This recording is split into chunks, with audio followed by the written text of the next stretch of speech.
how to upscale images with Higgsfield AI. Make sure you sign into your account, and once you have signed in, you want to hover over image, and right here from the left hand side you should be able to locate image upscale, enhance image quality. Click on that. Now from here what we need to do is to select upload media. Once we click on upload media, we will need to choose the image which we want to upscale.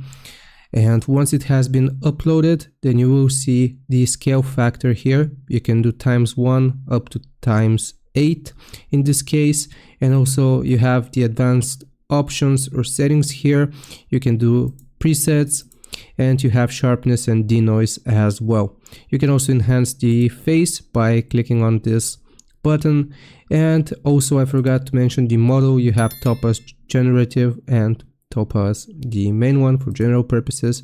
So all you need to do is to click on upscale, and this is going to begin working here.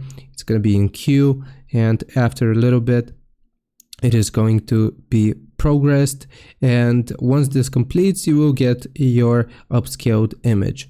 I hope this helps. Leave a like and sub. I'll see you next time.